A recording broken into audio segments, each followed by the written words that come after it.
So in the introductory lesson of functions, I ended up with a statement that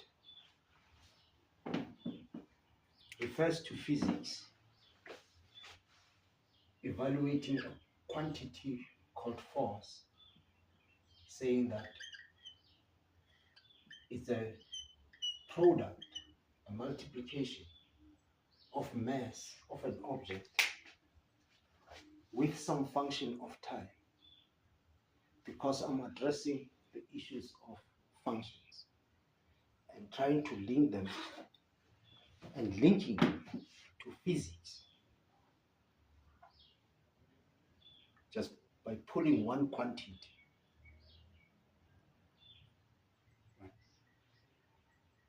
Now we know that whatever this is, it must evaluate, whatever this function of time is, it must evaluate to acceleration,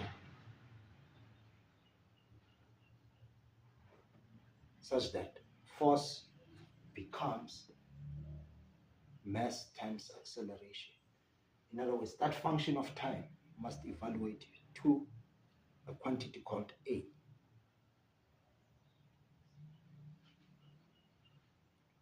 Acceleration. We started by introducing a function in that video by prescribing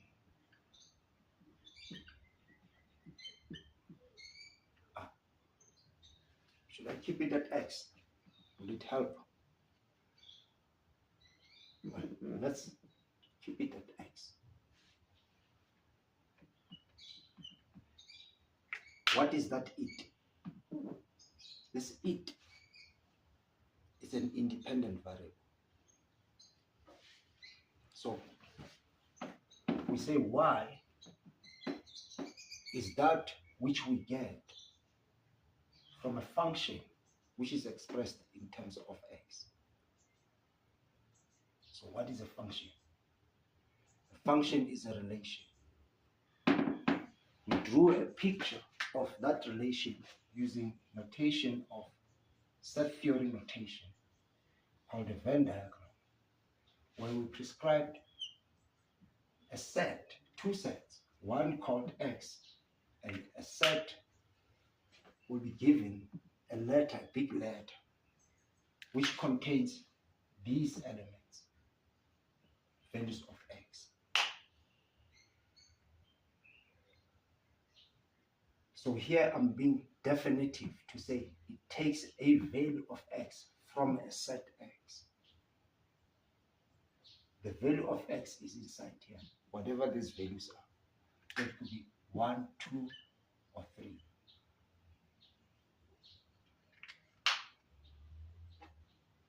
Or to put it nicely, or so that we don't only assume that it means it pertains to numbers A, B, and C.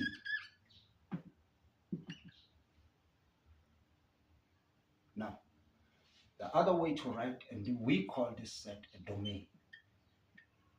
It is the domain from which we choose the independent value. The other way to write this algebraic is to say, X is a set, and we use curly brackets, that contains elements A, B, and C. These two representations mean exactly the same thing. And because F, and that F will be that which takes an element from the set X to produce something, whatever it is, and puts it in another set, which we, because it's a set, we can use Y. And this is the Y we're talking about. Here we are being prescriptive to say a specific Y. That comes from a set Y. So the Y's are here, whatever they are. And there could be 1, 2, 3, 4, 5. And we can, using the same representation of set 1, 2, 3, 4, 5. This statement means exactly this picture. Right?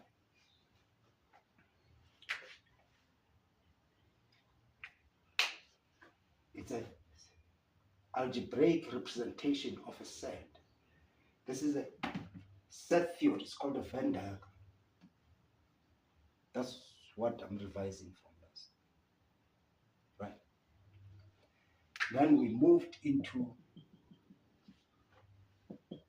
another representation of the same statement where it's a F is a relation. It's a relating members or elements of the set X. Members or elements. So A is a member, it's an element of X.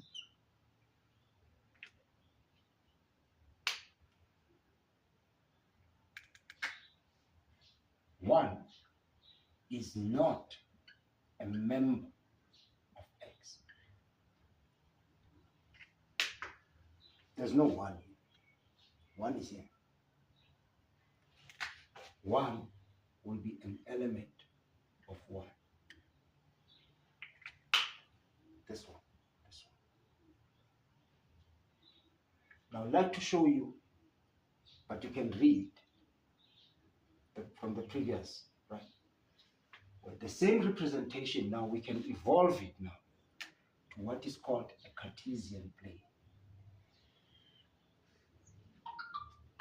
Where here, we represent those y's. This is a set of y's. This is exactly this. Now, it will contain 1, 2, 3, 4, 5. Now, the limitations of this is that, what if I want to represent all the numbers which are real? This gives me a clear representation that I can represent all the real numbers here. And I'm telling you that they're going to negative infinity to positive infinity. All of them, all the real numbers, which I cannot put here. How am I going to represent? Right. But using this notation, I can do it and say, in actual fact, and that's why you're going to hate mathematics now. Remember I said we use curly brackets. It's going to say from negative infinity to positive infinity, but use a square bracket. So where's the curly bracket?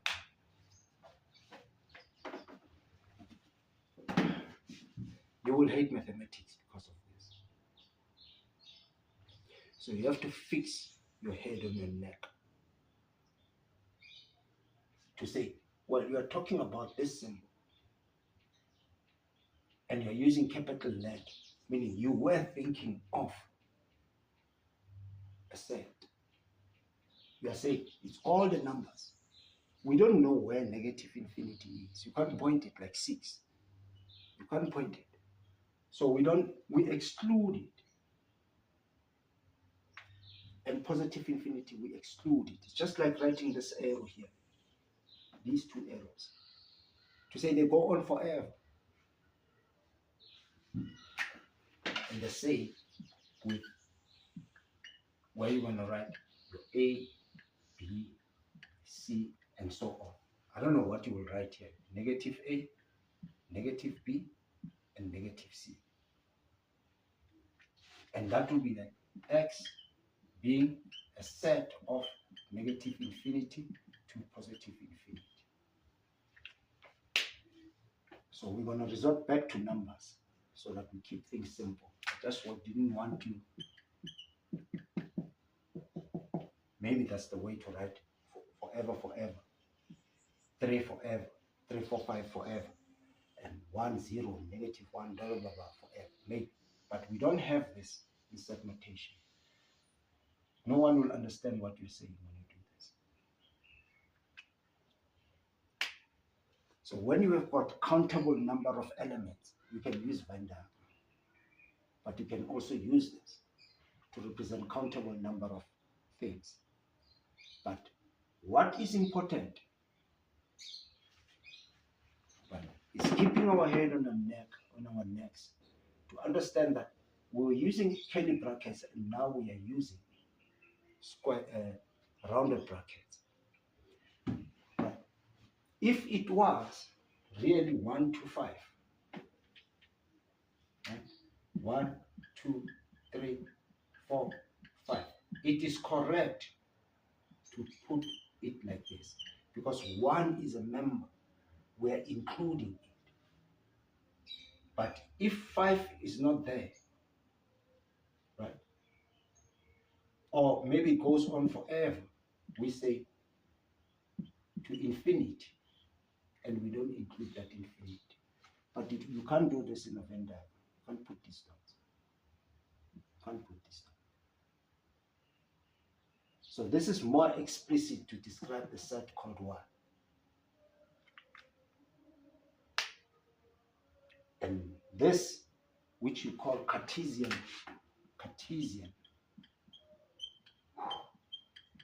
plane, means exactly this. Means you are relating two sets. Now where is F here?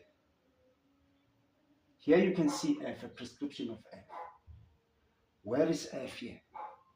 Now you will need a proper definition that compresses all this into that proper definition. I'm going to write it, delete it, and then write it again. Where we say y is f of x, and then we put the words where f of x, because I need to tell you now what f of x is. And I'm going to choose a simple one called a linear, and I'll explain. You're going to need this definition when you're defining a function proper. You're going to need this, because it's going to overlay here, and it will still mean this and this. So y is equal to f of x. There it is. F of x is something in terms of x. There is the x. The function is in terms of x. There it is. So, right? Now I'm going to delete it and write it again. Then we'll conclude with a statement from physics.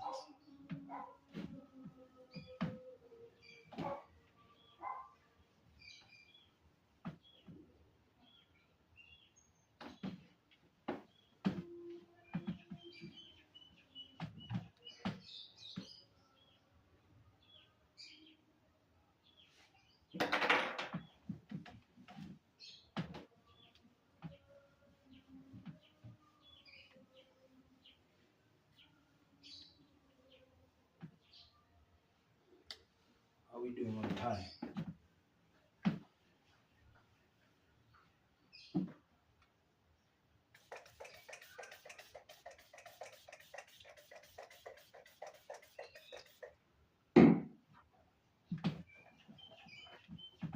That's sufficient.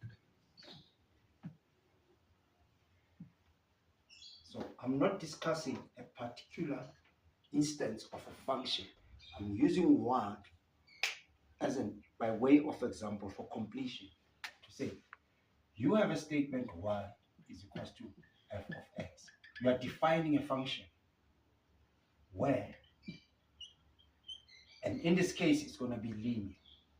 F of x is equal to ax.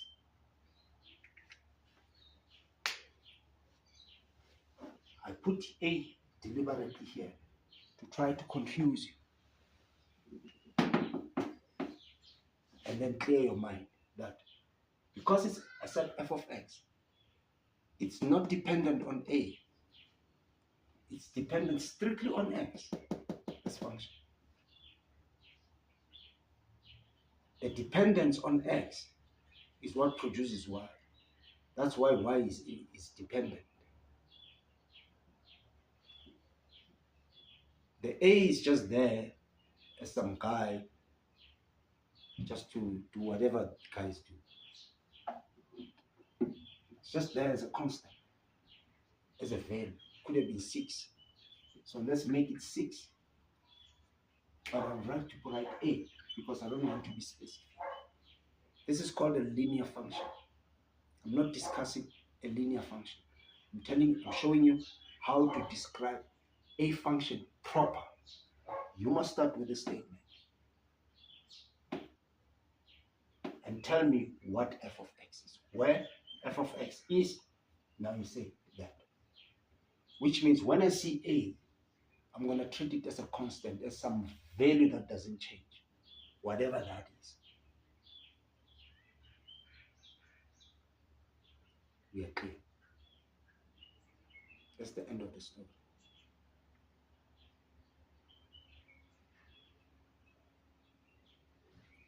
And this will be called linear. I'll explain this in the next videos.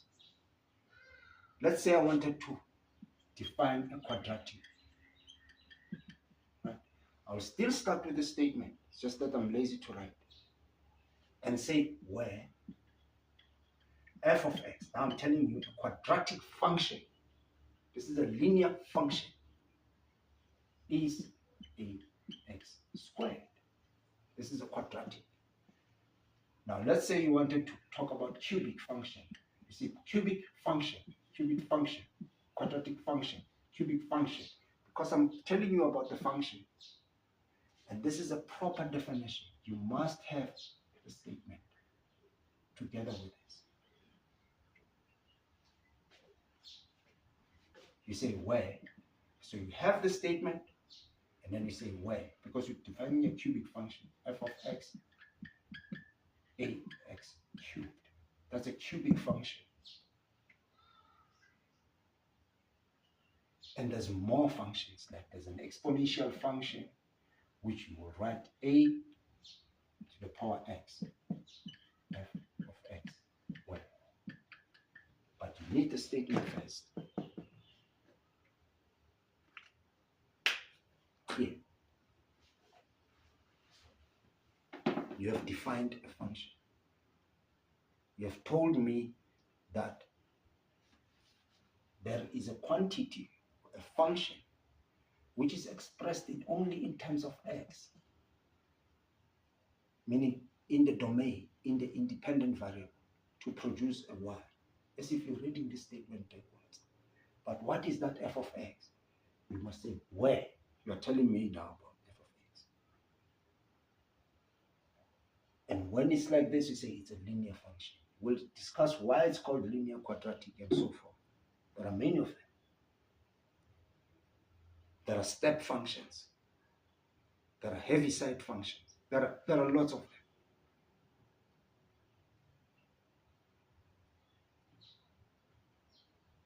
I know you are saying, then what is a polynomial? Wait a minute, wait. Taking baby steps, defining a function.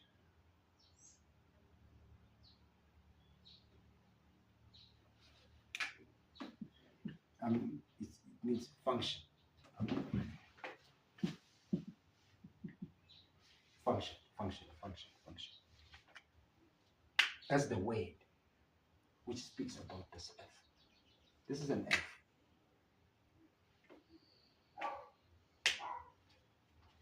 Now it's going to get interesting. Because if you understand this definition, where now you can say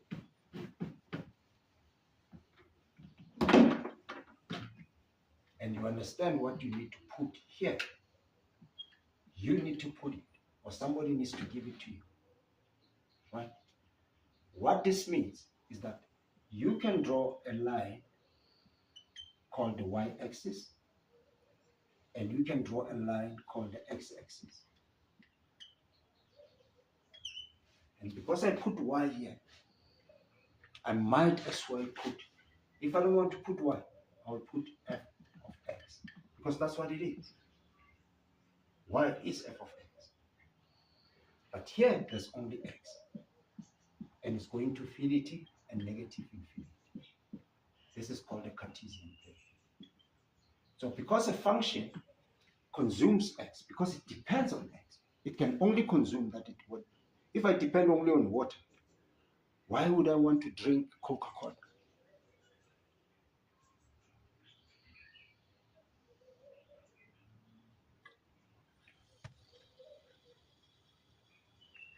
It depends only on X.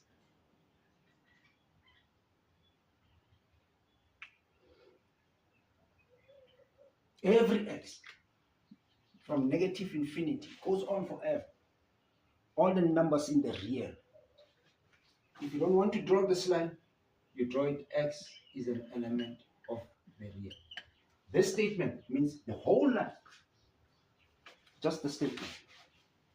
Just this brother here.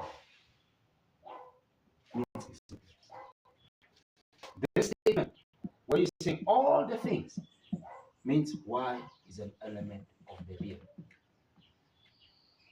If you don't want to draw this line, write the statement. If you don't want to draw this line, write this statement. But you will be inclined to think about this, knowing that you're still saying this. It's just that in some context you will say, I'll ask you, what is X? You won't draw me an infinite line. You'll just give me this. When you're writing something on a paper, you're telling me what X is. Because you'll be saving space. Otherwise, how much space are you going to use on a paper to write this infinite line? The statement means the whole line, which the Venn diagram was not able to give us the power to express every number in it. You could state only few elements in it. But once you state those elements, it means those are the only elements that belong to that set.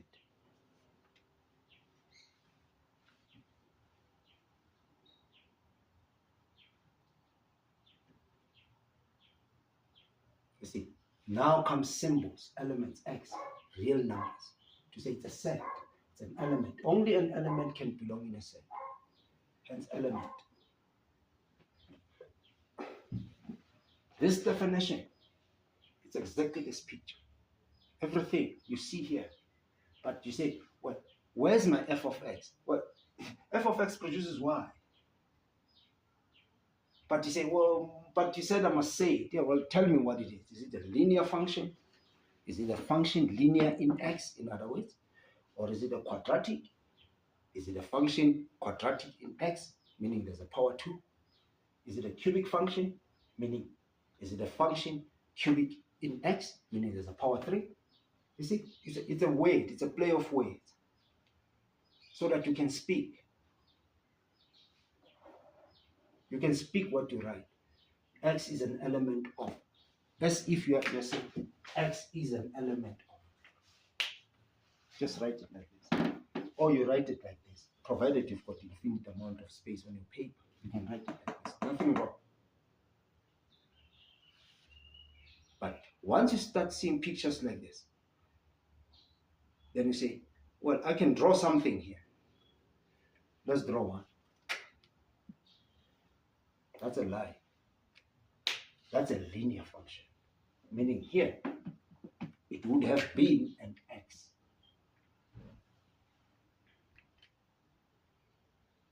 When you give it 1, the value of 1, meaning you are choosing from x, because that's where you can choose from, it will produce 1 as a y, as a y. When you give it 2, it will produce 2.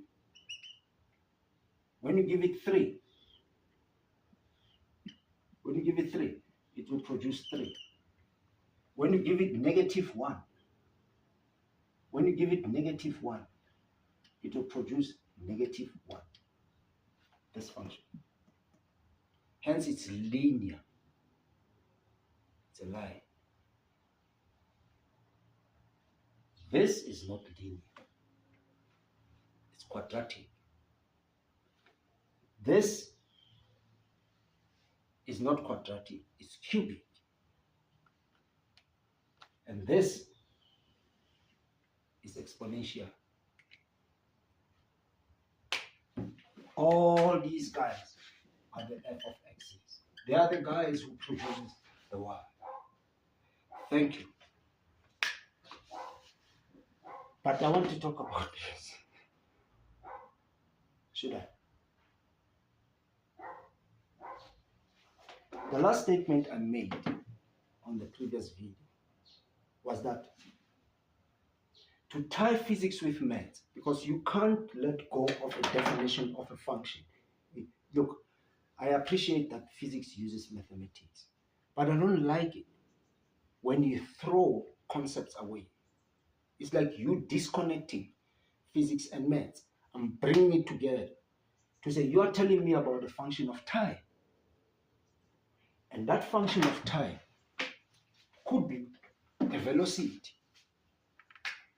You don't think F can be expressed as a product of some mass with a velocity which is dependent on, now, see, I'm using V. I'm telling you it's dependent on T. No different from this. It's just a choice of V. I'm using V here. Small letter for that matter. If it means anything to anyone. It's a function. But this function, you have to do something to it so that it becomes false. You have to differentiate it with respect to time. You can only differentiate it with respect to which it is the independent variable.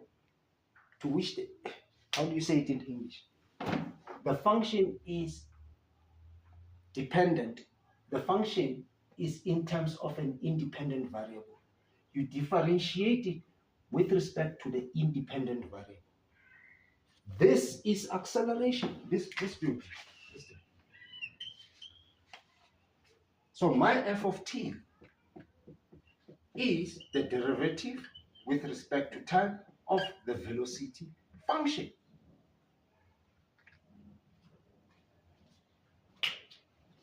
Speed, there.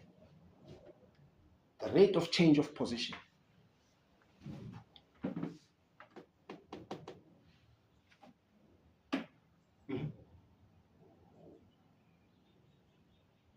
Is that the only function? Well, what about in terms of position itself? Not. Now, I'm going to use this to mean position, right?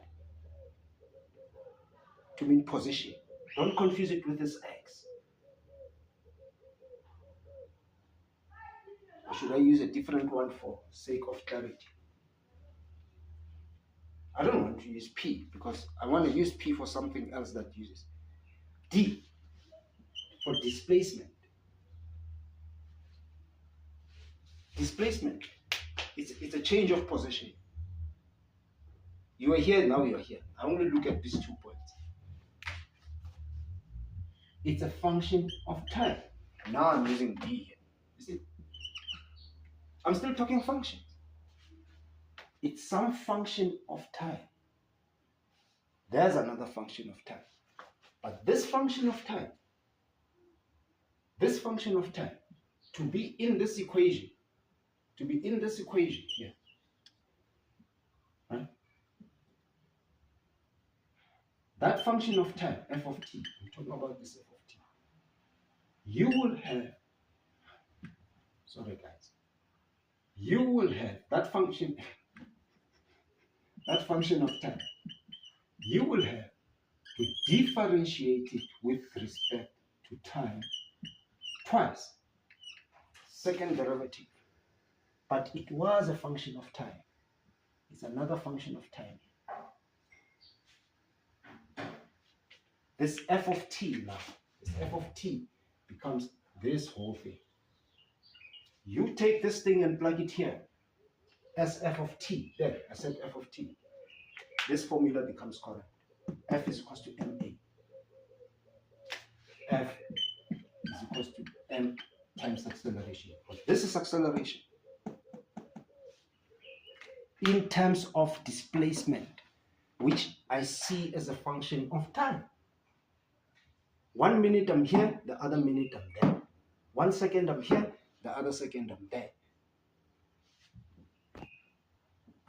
Meaning my displacement, my position at any point in time, it's dependent on time. I'm looking at it of where was I this minute?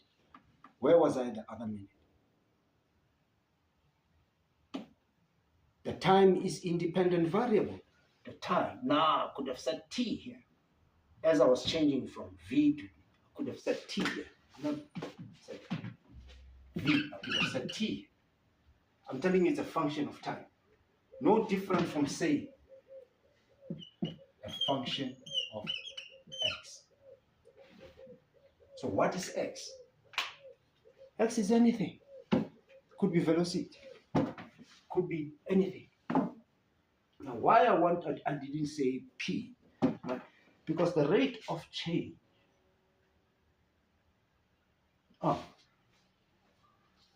in here, using this one with the rate of change of velocity.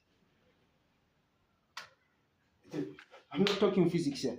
I'm using physics to tie it down with functions, to say don't throw away functions.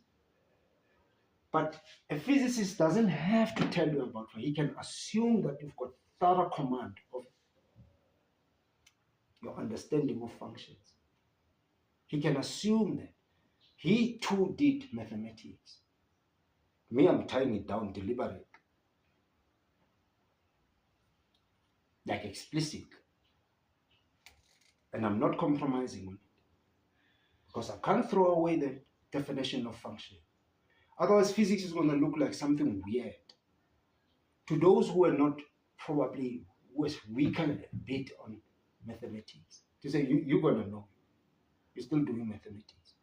And for that matter, when you say F is equals to MA, to me, you're just multiplying two numbers. 3 times 4. Do you know how to multiply? So you can't calculate force, which is the product of mass and acceleration. But it's more involved than that. Think of a problem on a pool with a weight, which is traveling down with a G, gravitational acceleration.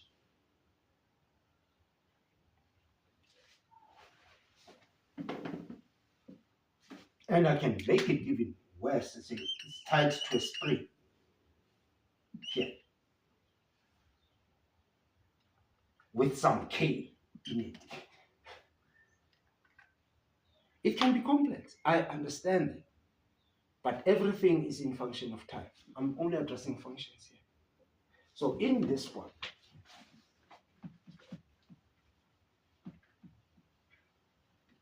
so that you have the command of using mathematics in whatever, I'm just putting physics here. I could have put biology. How? I don't know. Because wherever they use mathematics, I'll look at it to say, what are you talking about? Is this a function of time? What are the independent variables? No, the independent variables is water and sugar and butter and all sorts of things. Oh, and that is supposed to produce what?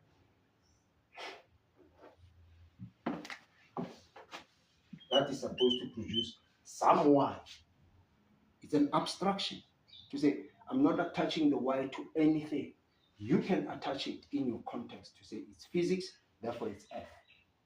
This one. This one. Because it gets produced by the function of time. You see, the definition is maintained. Then you don't have to suffer about physics when you understood the definition. Now, with respect to derivative, which we'll do in later courses, right? I can pull a constant inside a derivative.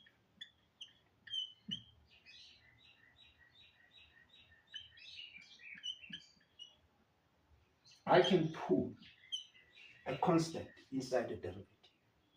And do you know what this quantity is called? Mass times velocity. Physics uses the word P, and it's also a function of time. And they call it the rate of change of momentum. The reason why you can differentiate it with time is because it's a function of time. It's called momentum. So this can be momentum. But when you have pulled it, in fact, let's just drop there.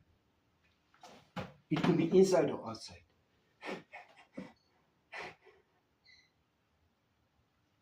It's just a constant.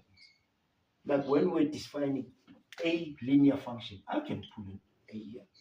It's still a linear function.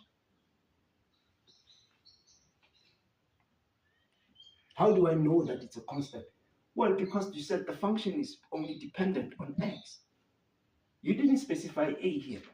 If you wanted to specify that it's dependent on a, then you would write f is a and x. This function is dependent on both a and x.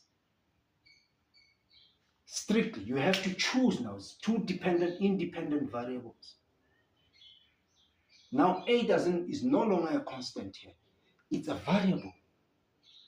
Because that's what you said by your prescription of a function.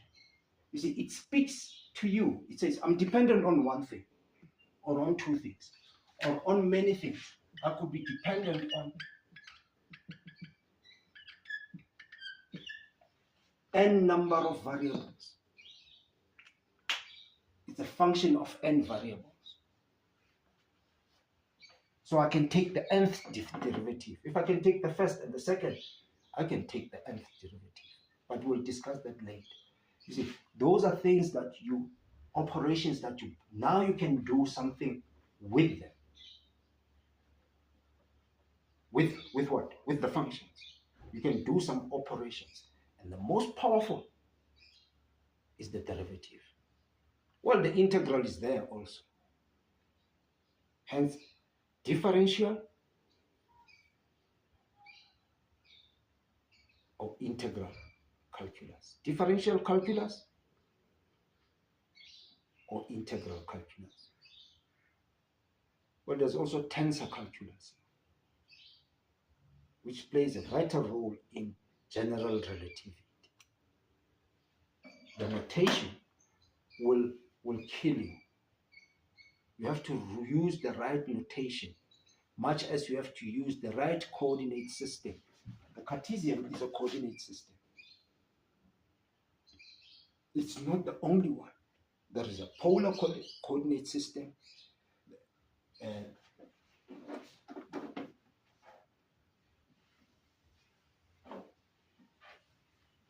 or a generalized coordinate system. Well, now you can speak of Lagrange now, in a proper way, actually. It doesn't depend on acceleration. It depends strictly on displacement and velocity. And he solves problems that F is equal to ma cannot solve. But you'll see that in college. Do applied maths, mechanics. I'm not sure about, I didn't do physics at college. I only did first year.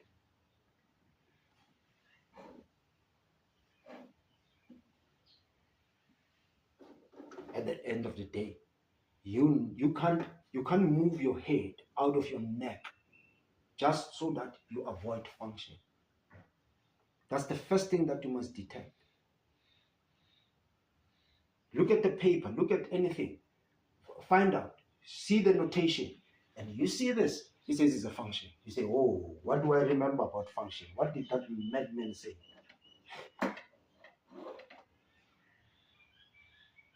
And once you've masterminded all these, one last thing, guys. But I promise you, once you've masterminded all this crap, whatever you call it, function, this definition, you ain't gonna need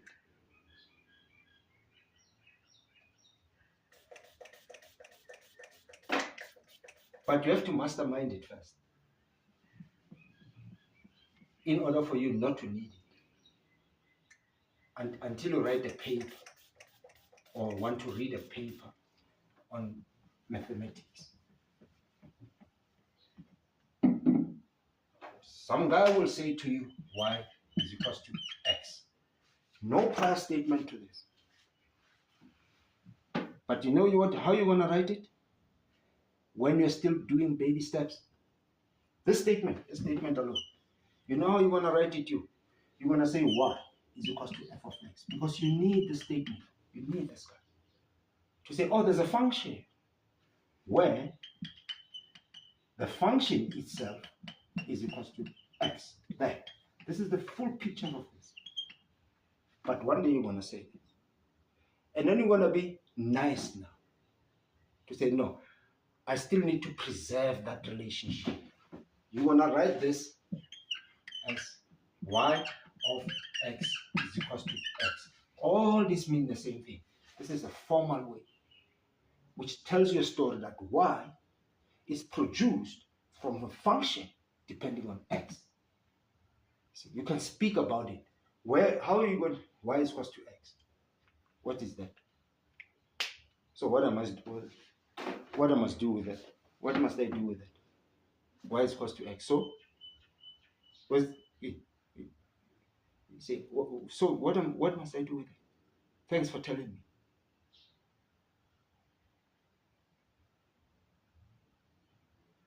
Y is equals to x. So,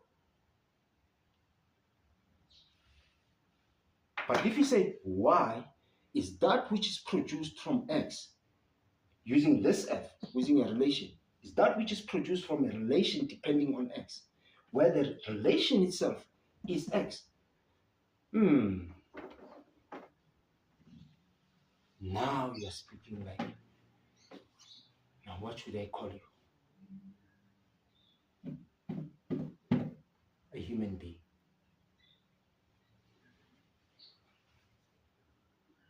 Apples is equal to bananas. So what? But apples is that which is produced from bananas, from a banana depending on something, where that something, or that relation is there. So, whoa, I never thought bananas could be produced from that. Well, they get produced from what? Don't they get produced from seed and water and everything else? Or they just come out of thin air? Ta-da! There's a banana now. No. It's related. There's a relation there. There's a relation that you can define to measure certain quantities such that you can determine how big that which you produce becomes using the independent variables. You can control production, brother. You can feed the whole nation. You can produce one banana that is the size of this house. Because you defined the function and understood exactly the range of that function in its image and based on its independent variable.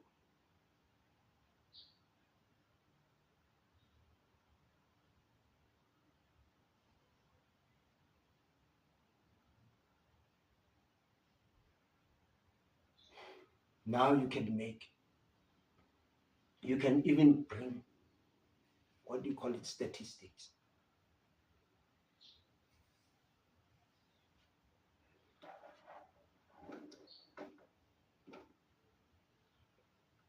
But you must see the function. No. You don't have to. They'll throw it at you. What you need to see is the definition of the function. You need to remember. It's important. Because in abstraction, y is equals to x. You say, okay, fine. It's fine. So,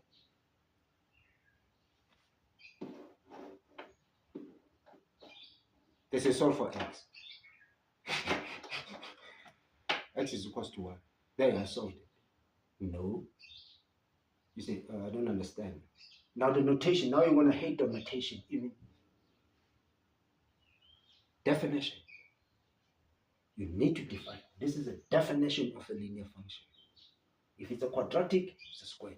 If it's a what? But this is a definition. You must start with a statement. You are not going to need it. Trust me, the statement is equivalent to this. The statement is equivalent to this. It's a shorthand. It's as if you have eliminated this f of x. And you said y is equals to x. You see? The back here. But when you have masterminded that definition, you will see the whole definition, even if you write it like this. Sorry, guys.